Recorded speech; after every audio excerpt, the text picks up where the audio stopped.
both wild. So, right? Good afternoon. I'm Nick Foster, CEO for Southern Carolinas.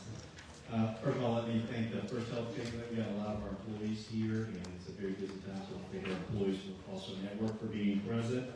And I know several guests are here from the community. I also want to welcome our guests. I see a few providers out there, so I want to thank our providers for being here. This will mark our 7th Martin Luther King Jr. event, and I hope we have many more of these to come in the next few years. You know, Dr. King's example of sacrifice, service, and conviction in the face of great injustice reminds us that positive change is possible when we all work and join together. That's what I love about MLK events. This is about all of us working together. You know, our culture at First Health is guided by kind of one key principle: to care for people. When I speak to new employee orientation every other week to our new employees, I think, is there a better purpose statement for any kind of business? To care for people. And when I think about a healthcare institution, I just really love that. To care for people, and I'm proud to say that you'll have a chance to witness that culture in action today as we go through our program. As we celebrate Dr. King's passion for social injustice and his enduring values of compassion, dignity, humility, and service, I hope that each of you will reflect on those values and consider how you can make a difference in people's lives, just like Dr. Martin Luther King. So thanks for joining us today. I want everybody to be safe. They are predicting a little bit inclement weather here late afternoon, so I want everybody to be safe. It's now my pleasure to have our Reverend Jessup, would you please join us front for an invitation.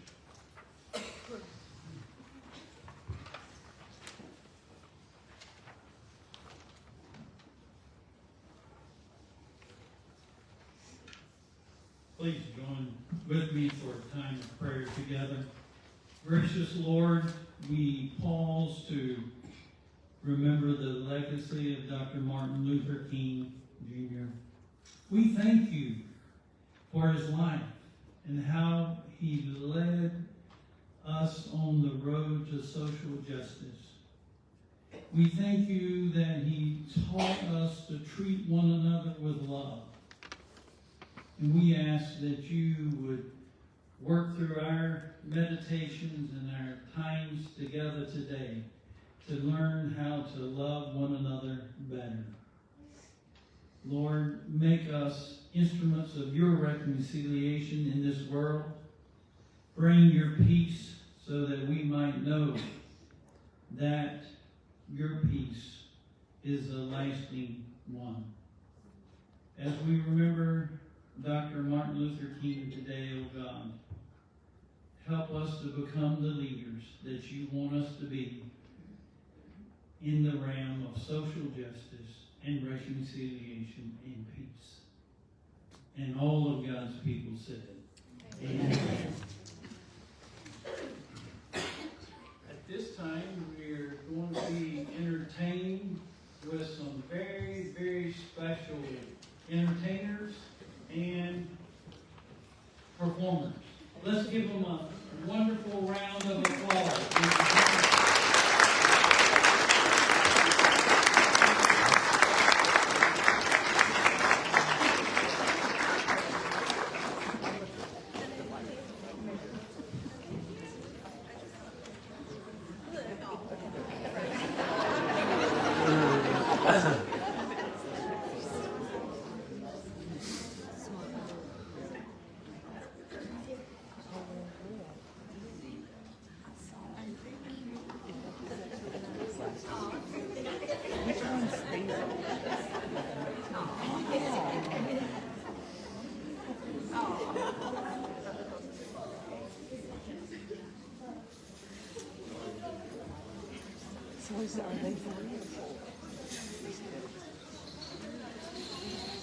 Pre-K.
Such little people, such powerful messages. Let's give them a round of applause.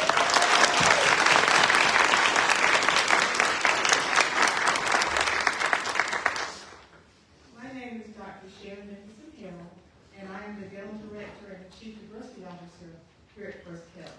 And it is my honor and pleasure to share with you today the history behind the 7th annual First Health MLK Tribute. So it all began with a what if.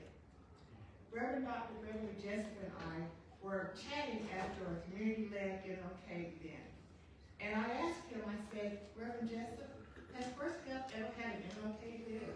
And he said, no, I don't think so. And I said, well, what if? And he replied, yeah, what if? And so that's how we started.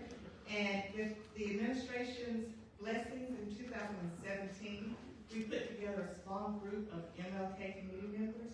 And the purpose was establishing an event here at First Health, because as you know, many of us in healthcare work on the MLK holiday, and that gave us a chance to celebrate here on campus. The first year's event consisted of a health fair and then the program. And today we have a forecast of gusty winds and rain. Well, in that first MLK tribute, which was January 2018, we actually had real snow and real ice. It wasn't predicted, real snow and real ice. And we almost canceled that event, but we decided to persevere. And Dr. MLK Jr., bariatric and general surgeon, was our first speaker, so he was brave and came through all of the snow and ice that day.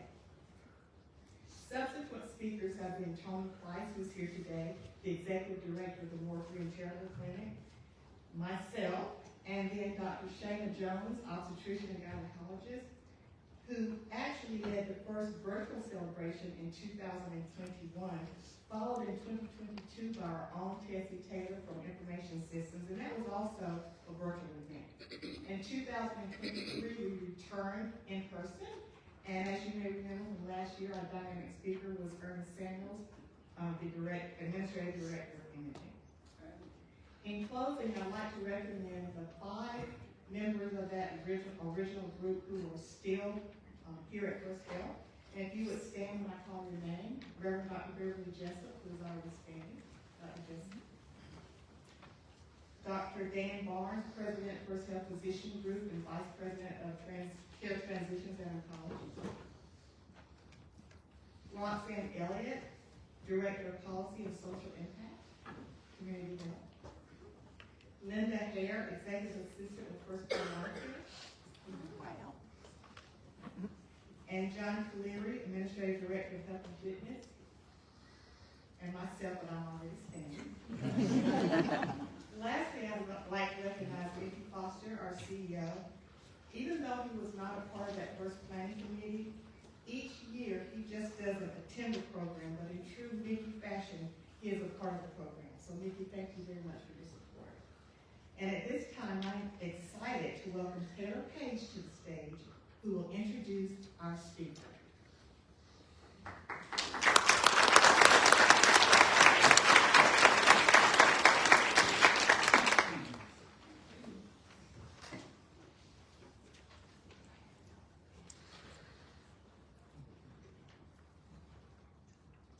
Good afternoon. My name is Taylor Page, and I'm the Marketing and Program Manager with First Health Corporate Communications. I've had the pleasure of working with Dr. Harrell and the committee for the last 5 years in more of a behind-the-scenes role, but when she asked me today to introduce our keynote speaker, I was honored. Although our keynote speaker today does not need an introduction, I'll give it my best shot. Nick Jones is the kind of person who makes everyone feel like someone. I'll never forget the first time I met Nick in May of 2018 in the cafeteria at MRH Richmond. The most memorable thing about Nick was not his charm and charisma, if you can believe it, but it was the way he was a friend to everyone. His staff, his colleagues, the patients, and their family members. Nick is an icon around First Health, and every day he boldly embodies our core purpose, which is to care for people. I am thrilled to present to you the 2024 keynote speaker for the 7th Annual Martin Luther King Jr. Tribute Event, the Administrative Director of Guest and Volunteer Services, and my friend, Nick Jones.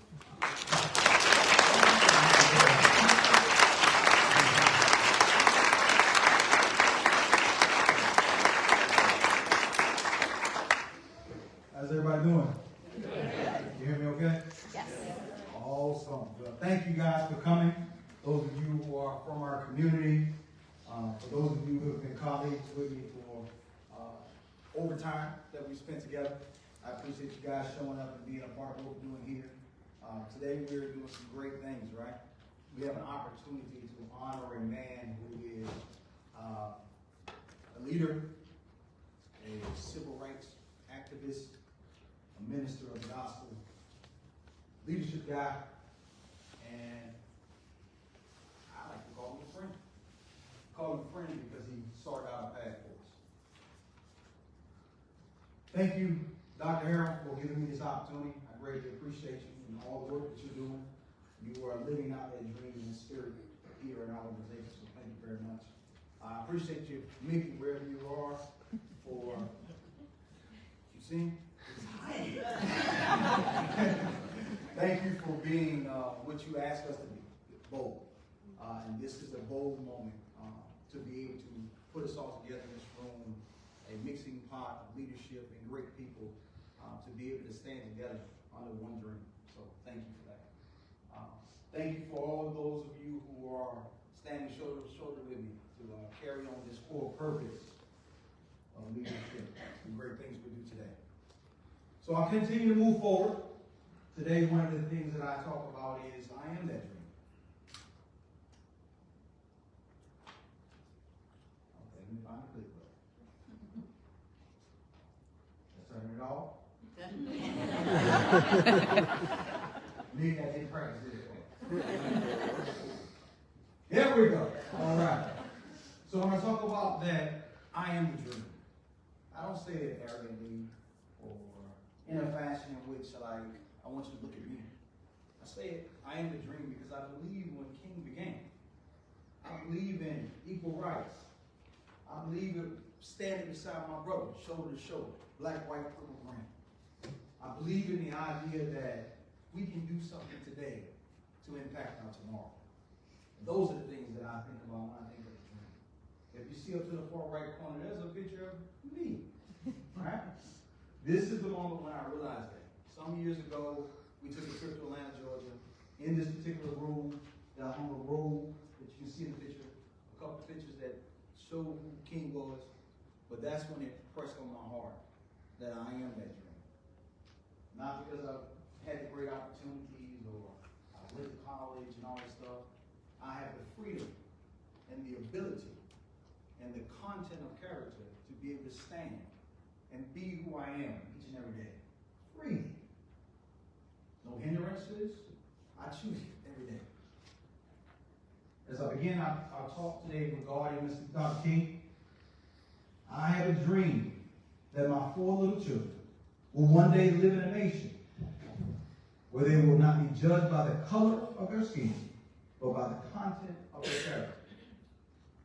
So when I think about this particular quote that Mr. King put together for us, I give thought to the idea of not just him being an activist and a leader and an icon. I think Father. Because what he spoke upon here was he wanted a better tomorrow for his children. He wanted something different for his children. Despite what the earth and that time looked like to him, he saw something different for our future, for his children. That connects to me even a little deeper, because I'm a father. And most of you around the room are parents, mothers, and fathers. And we'll do anything for our babies. And that's what King set out to do. Yes, he wanted a better world. Yes, he wanted equality. Yes, he wanted a difference in the earth they lived in. But he wanted something that touched the heart of the man. Something better for his children. We all want that, right? So I talk about this journey today. We're talking about legacy. We get the opportunity to celebrate this giant leadership, activist. I want to just take the time today to share a couple principles with you that I've learned from the legacy of King. I live them out day to day. Some days are a little tougher, but these are things that I've set my heart to be able to do. Okay? Commit yourself to the noble struggle for equal rights.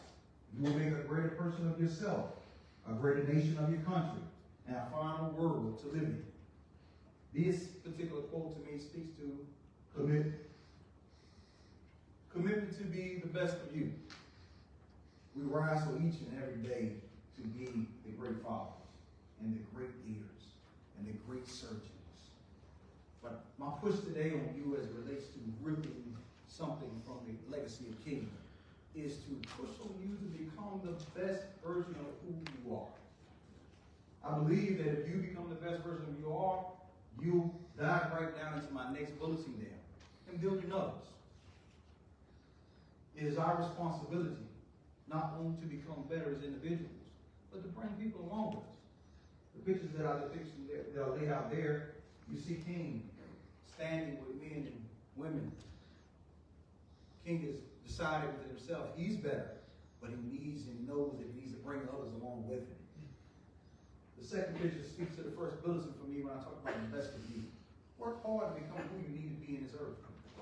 But the best of you also, and I love this picture, if you can see it real good on the bottom right corner, King is sitting in the middle of his boys. And he's wearing sunglasses. And he's just hanging out. Even icons and great leaders need time to relax and enjoy yourself. So when we talk about the best of you is giving you an opportunity to breathe and sit down and relax. The next letter that I bring in for the letter C, we talk about whatever your life's work is, do it well. A man should do his job so well that the living, the dead, and the unborn could do it no better. Talk about consistency. Right? So when we talk about work, I'm not talking about your positions, your titles, parent. What did you come to this earth to do? What's in you so deep that you are great at it? You do it without effort almost in some moments. It's your passion. It's something that you'll do almost for free. Discover your work. It might be found in your given titles or opportunities that you may have that come upon you. But today I push on you from a different perspective. King committed to his work. He committed to his work because of his love for his children. So I ask you today to do the same thing. Whatever it is that you have the ability to do, that's better, that's good, that's great. Everybody knows that you can do it.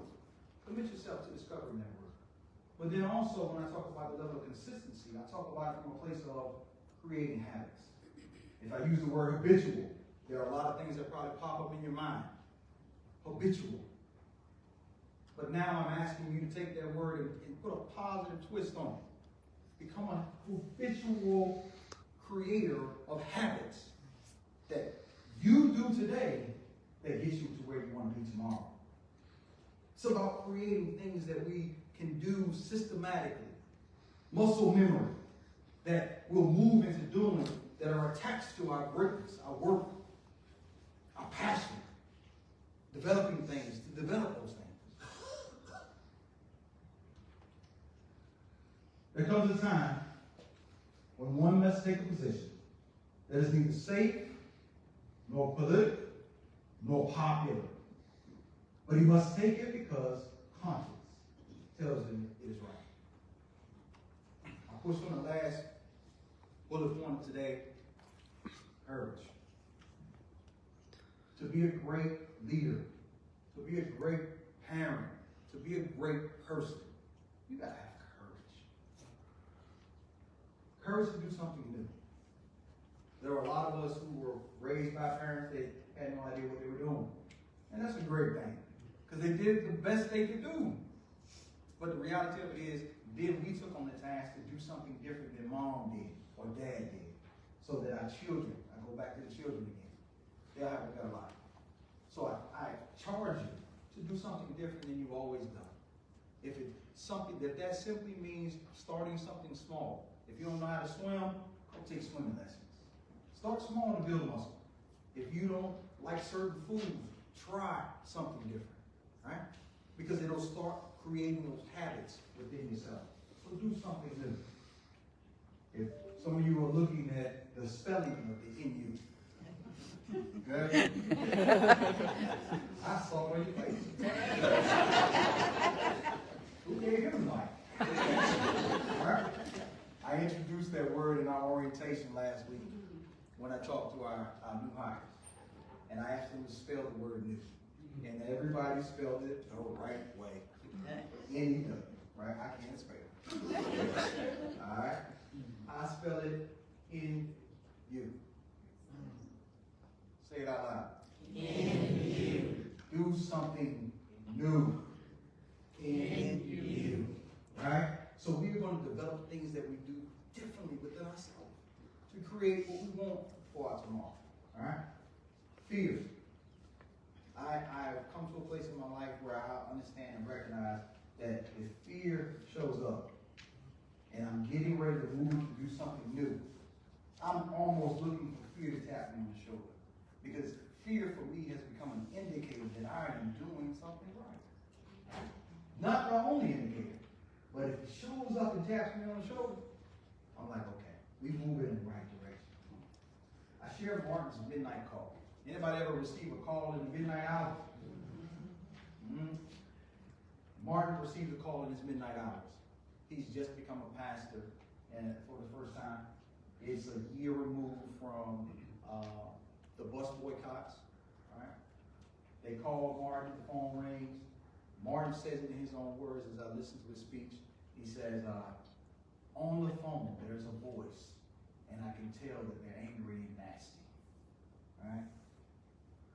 So Martin takes the call. The person says on the phone, we see what you're doing. We know what happened with those buses. I'm going to tell you now, in this state, that's not going to happen. And if you continue to move forward, doing the things you're doing, making the requests that you're making, I'm going to blow your head off in the midnight hour. Martin looks back, thinks about his children. What man, what father wouldn't? He goes into his living room and drinks a cup of coffee, as he says in his speech. And he gives great thought to the idea of what could happen if he continued on in his journey. But something in him, being a man of faith, he begins to pray. Something in him said, Martin, keep moving. Your work is bigger than this moment. I will watch over the things you need to watch over, be watched over. Martin has courage. Does anybody know that courage is not the absence of fear? Fear is standing right there with me. But in this moment, if I'm going to move forward and do great things in this earth that I've been requested and asked to do, I gotta have courage when fear shows up. Good there?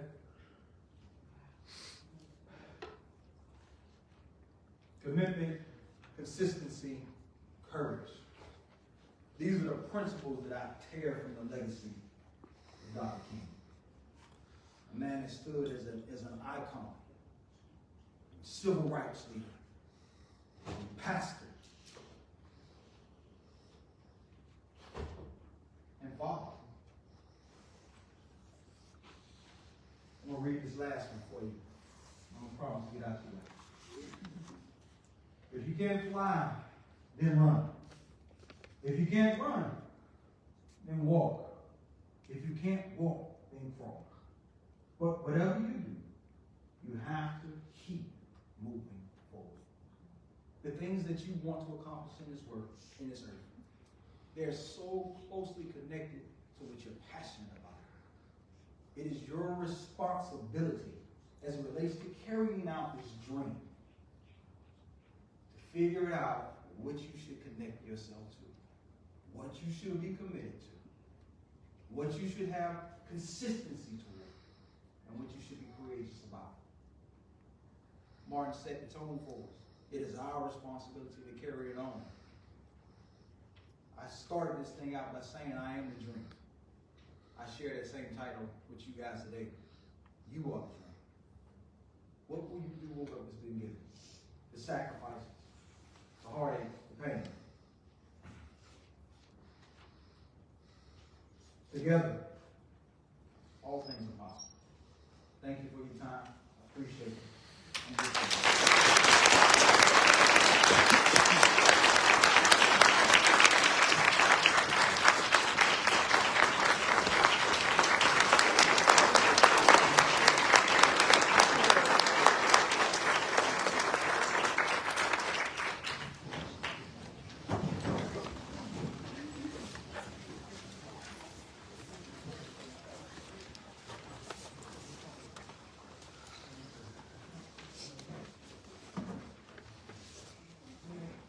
So let's have another round of applause for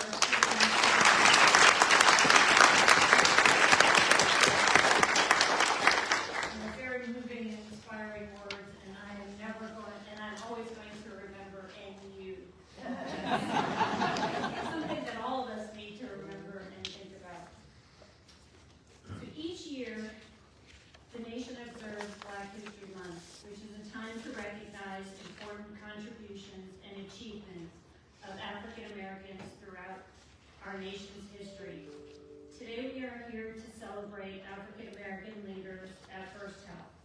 The First Health Martin Luther King Leadership in Healthcare Award honors African American individuals in our community who have excelled in leadership roles in healthcare.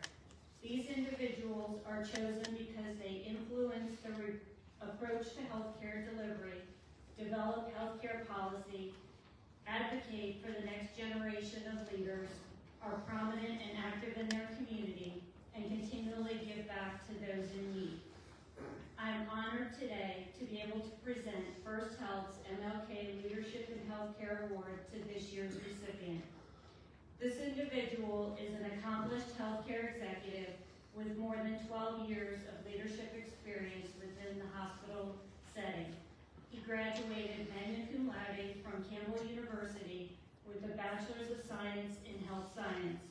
He received his Master's of Business Administration and Management from Strayer University. He is also a formally trained Lean Six Sigma Black Belt.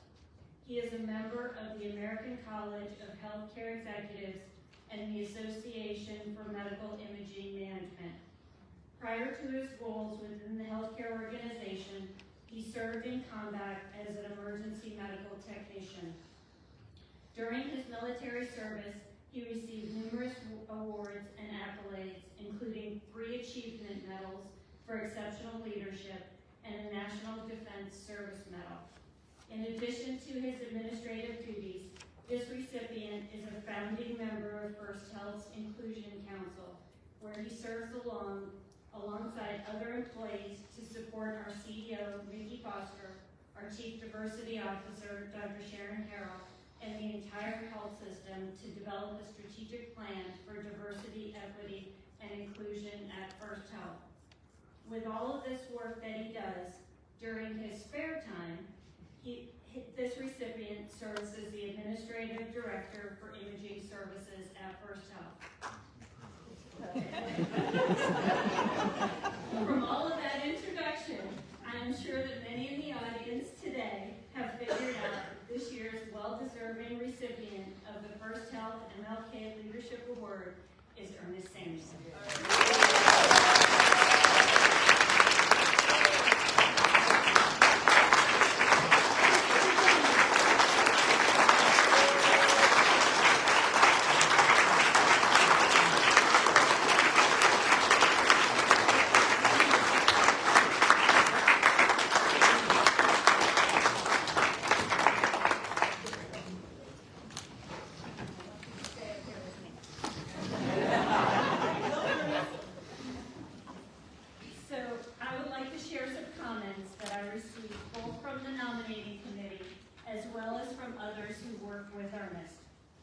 Reverend Beverly Jessup states, Ernest epitomizes strong leadership.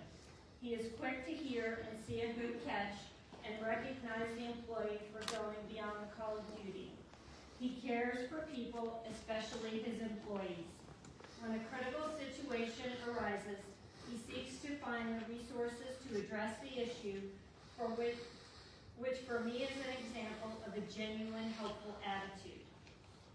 Taylor Page notes Ernest's unwavering dedication. She states that last year he practiced his keynote address many, many times to make sure that it was absolutely perfect. I know that dedication flows over into all aspects of his career and life. Stacy McLean says, I can't think of anyone more deserving of this award. I have never forgotten one of my first encounters with Ernest in a meeting. He asked me a simple question, but a powerful question. A question that I now use when I conduct meetings. He asked, what are your thoughts, Stacy? He didn't direct the question as a general question to everyone at the table. He directed it at me. He was being inclusive and made me feel as if my voice mattered, my opinion mattered, and more importantly, that I mattered. I am sure there are times he regrets asking me this question, but he still continues to ask. You see, he asked this question to everyone on our team. He genuinely wants to move forward as a team, and to have a team, you have to include everyone. He is a great leader, mentor, and a great all-around person. Peter Scotland states, Ernest is a popular member of the team and always provides great input in our inclusion meetings. Also being part of the Veterans Corps, he provides valuable input and ideas to the team. Ernest will often visit the cafeteria or help out at an event, sharing a joke or some banter with the team, giving them a sense of belonging and inclusiveness. Shelby L. Hayes says, where to begin? I think the world of Ernest and enjoy working with him very much. Ernest is dedicated, loyal, fair, and determined. Ernest has brought our service line together to operate as one team. He wants us all to be successful. He does not want to take credit for the wins, but just likes to see a good plan come together. I think Ernest is a lot like me and doesn't do it for others to see, but to challenge himself and to do a great job.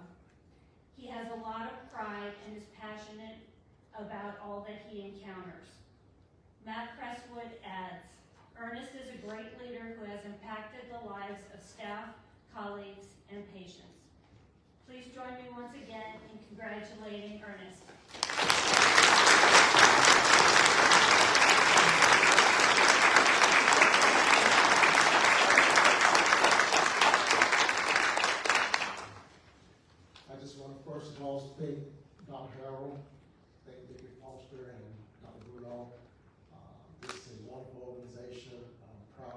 work here at First Health, work for this organization, this community.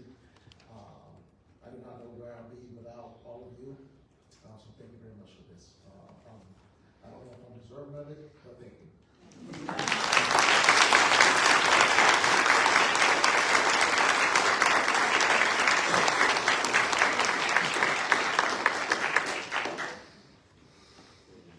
Right there is good.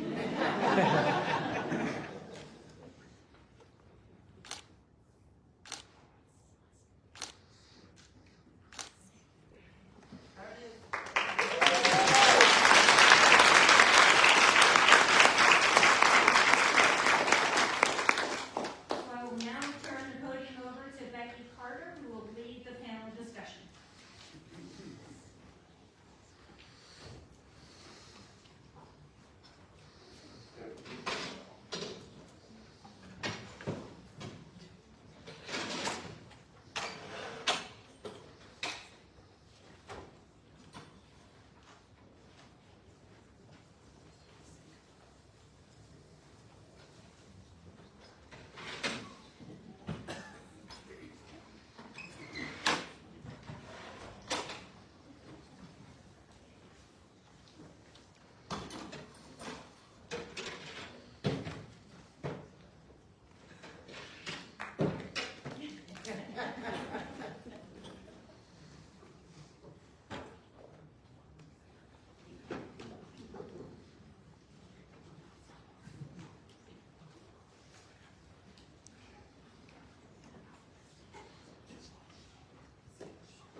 I'm Becky Carter.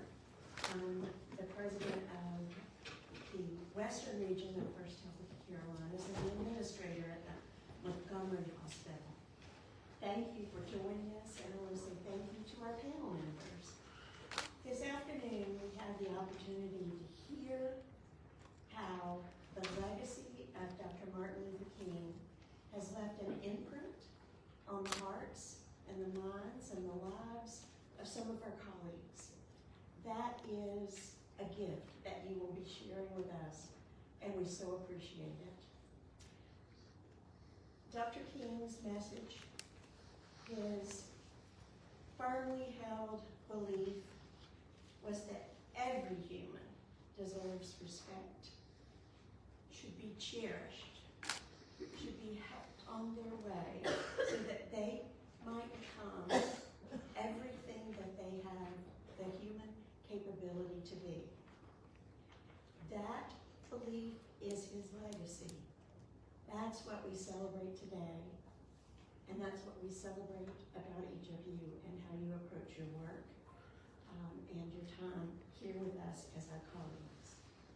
As I ask questions, I'm going to get us started, and then I'd like for you just to, each of you respond to the question, and first introduce yourselves and tell us what you do as a part of First Health. My name is Stanley Siebels. I work in purchasing at the Richmond campus. I'm Kay Rhonda Sensabaugh Pouncey. I am a MA in the new medical academy that First Health just launched. Shelby L. Hayes, Director of Imaging, First Health at campus. Chris Beasley, serve as Chief Information Officer, responsible for all things IT and biomed. I'm Mike Sunborg, and I have the privilege of taking care of women with cancers in this facility. We do an awesome job.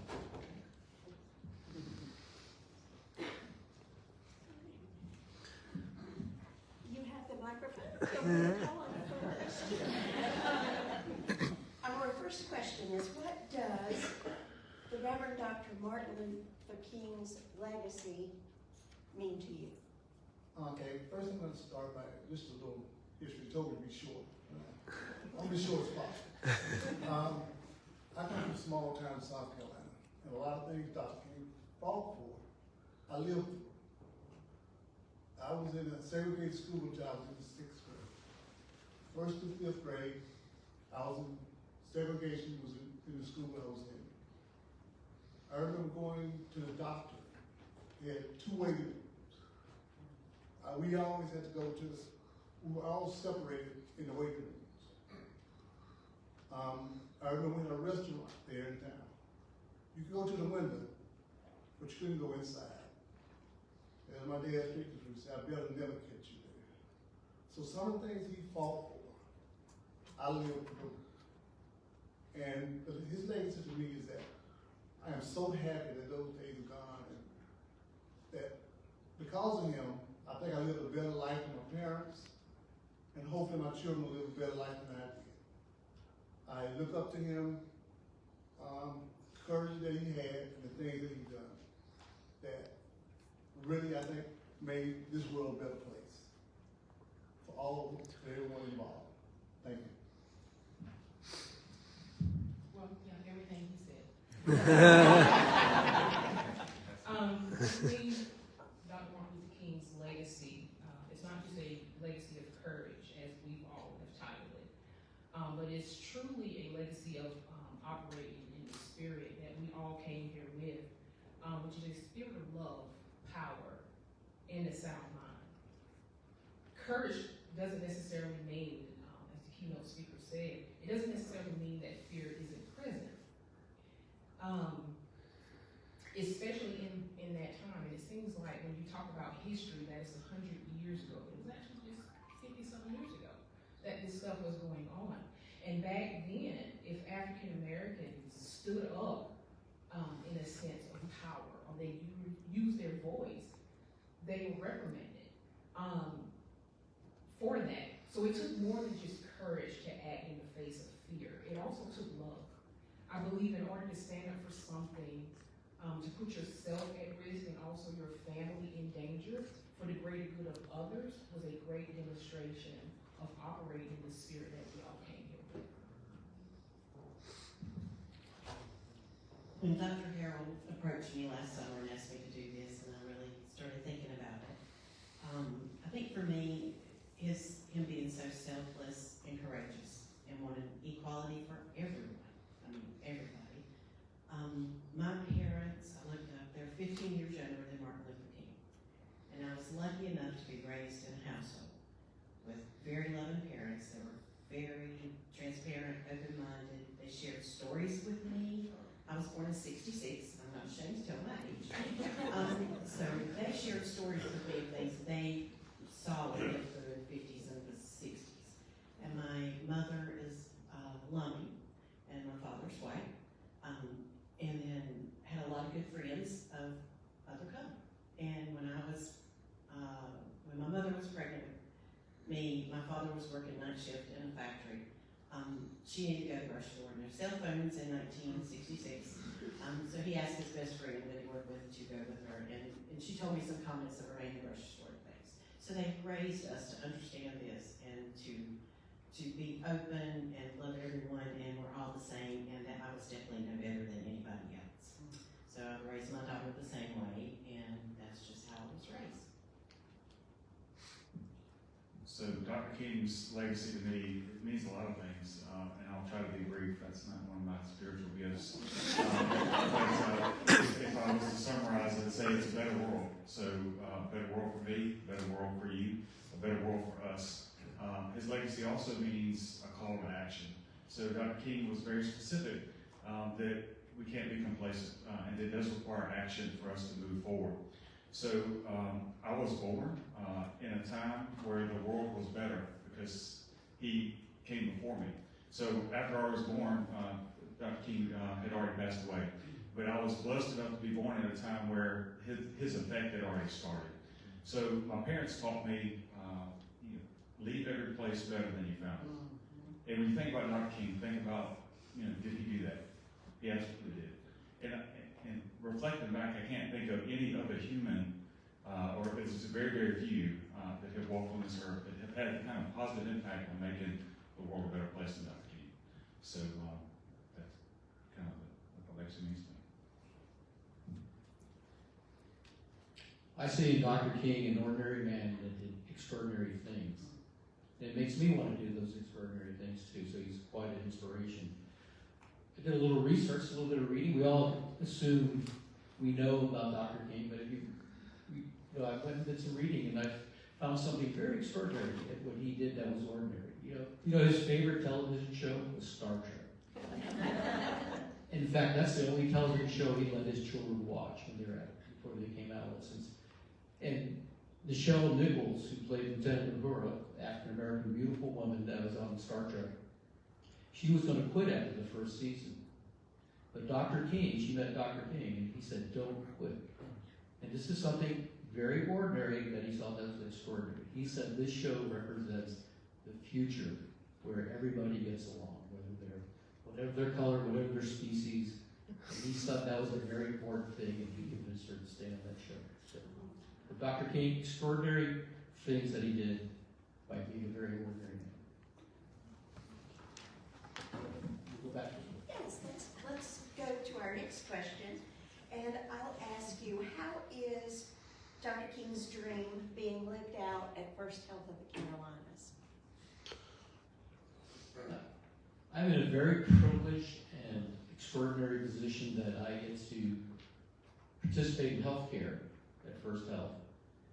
And I get to participate in healthcare of people, women, who are mothers and daughters, sisters, wives, and many of them are afflicted with a terrible disease, cancer. And I see at First Health something I think that Dr. King would imagine in the perfect world of his, that we all come together. I don't see any barriers in this place when we take care of our patients. Everyone gets along to take care of these women, take care of these patients, and help me take care of them. So I really think that First Health, in our delivery of healthcare, in our mission of taking care of people, really epitomizes what Dr. King would want us to do. So our core purpose is to care for people, not a specific kind of people, but all people. So we serve a diverse community, and that diverse community expects and needs us to have a welcoming and inclusive culture here at First Health. So one of our core strategic goals is to become a best place to work in healthcare. And without having a welcoming and inclusive culture, we're never going to get there. Nikki reminds us quite often that the journey to get to best place to work, once we achieve that level, everything else will fall into place. He's convinced. He has had this vision. He is leading us in that direction. And the work that we do is intentional. It is specific. We have a goal, and we're working every day to achieve that goal because our community deserves it. I would like to say, being clinical at First Health, I'm out there, direct patient care a lot, and happy. I see us come together every day and take care of our patients, no matter what, homeless, anything. We're going to treat that patient the same, and I see it across the system and everywhere, imaging, ER, my imaging team here. I mean, we don't differentiate our patient. We're here to do that job and take care of that patient, no matter what the circumstances for them, because we don't know what they're going through, what they've been through, or anything. And I think I love that about First Health. I'm going to take the homeless man back right before, we don't have, like Chris said, any barriers. We're going to take care of our patient because that's what we love to do. So within First Health, if I just say in the healthcare system, the DEI that exists here was very profound. Being in a big corporation, a healthcare organization as such, that it takes the time to teach about bias and how it plays a part in allowing division and inequality to live on, and how a lot of us aren't even aware of it. So that was big when that started, and I was very excited. I was like, oh, they care, And so because there are so many health disparities that exist already and has since the beginning of medicine, practiced back in the 1800s. Like, it's no one should be not able to receive quality care because of socioeconomic statuses or their gender or their sexual orientation or their race. So to have something in place here within First Health and the organization of this size, and I believe it's going to continue to grow, that is how I see his legacy being lived in First Health. I kind of took it in a different direction. I was looking at the employee portion of it. I think that the diversity thing we have going on really, really is a wonderful thing. If you work at a place and you feel that you're cared about and you belong, that is powerful. I think you get much better employees, treat them right, treat them fair. And it said, I was reading an article about Dr. King, and it said, King believed in the power of inclusivity. He championed the idea that everyone, regardless of their background, should have a seat at the table. And I think that's what First Health is working toward. Everybody having a seat at the table. And I am so proud to work here. I enjoy working here. I enjoy the people that I work with. So I think First Health is cutting edge. I think it's ahead of its time. Thank you. Emily, if you'll transition us to our last question, which is, how do you see Dr. King's dream advancing in the future? I think that his dream will continue to manifest itself. I think it will continue to become better because a lot of things that I went through, my children didn't have to go through. A lot of things that my parents went through, I didn't have to go through. I think it's involved, and sometimes I talk to younger people, and I say things like, they take for granted, like voting. I tell them that you need to vote. I don't care who you vote for. It's not my decision, it's your decision. But people died and you had the right to vote. So if we continue to do things that Dr. King fought for and died for, I think that the future will only come clearer for us and better for us as we move forward. I got hung up on this question because I didn't know, you're asking what I would like to see. And I know this is bigger than all of us, and it's going to take all of us to get it done. But I personally, I love the healthcare field. And I've been I don't want to use the word victim, but I've not received care before because of my gender or the color of my skin. So for me personally, not to be too long-winded, but I would love to see drastically as time go on that no one has to deal with the disparities in healthcare. Seeing the babies up here today reminded me that's how all of us should see each other, through the eyes of a child. Hatred is taught, division is taught. So how can we teach our next generation coming up about this stuff before they hit the real world? DEI is a perfect example of being an organization where you teach providers and employees about unconscious violence and prejudices. How can First Health connect with the community to where we can teach the youth courses like this, where they understand this stuff before they have to deal with the real world? I would love to see that.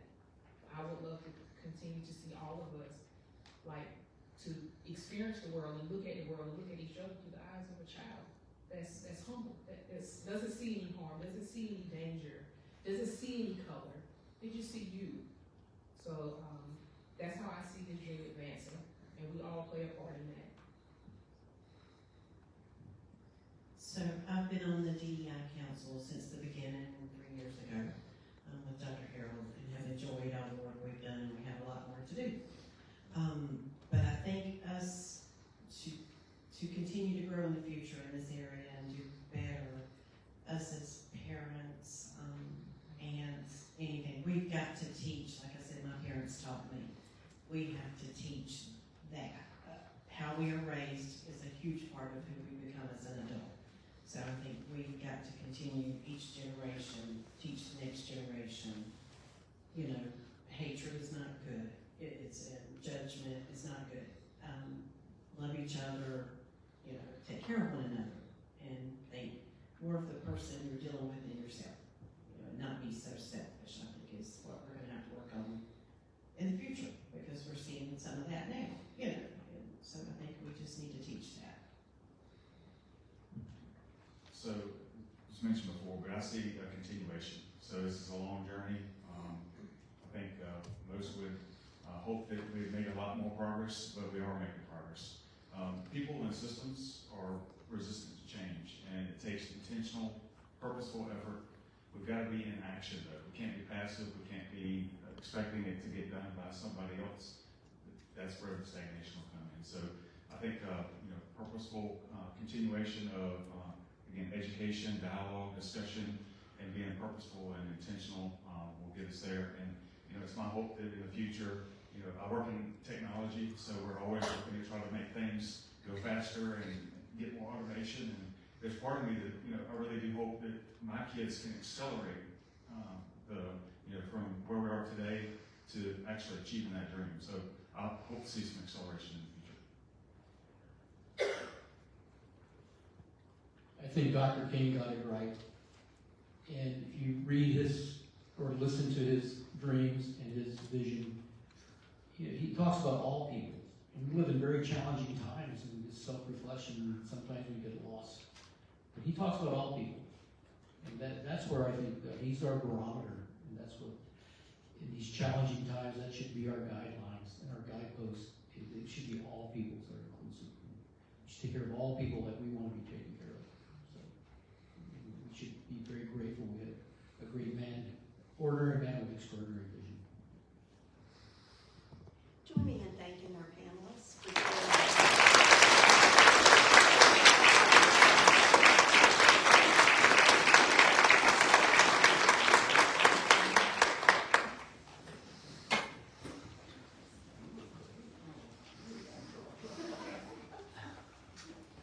supporting me, guys.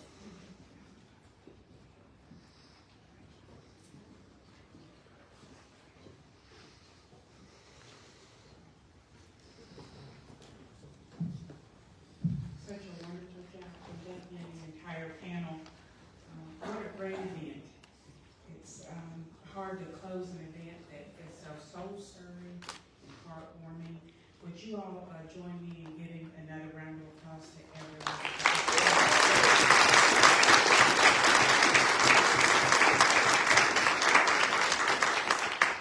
We also have several other people that helped to plan and ensure this event came to fruition. So we'd also like to thank Jacqueline Lesniak, Dr. Sharon Harrell, Reverend Beverly Jessup, Thomas Riot, Peter Scotland, Lawson Thomas, Seth Harrison, Taylor Page, and Charlie Taylor in the sound booth.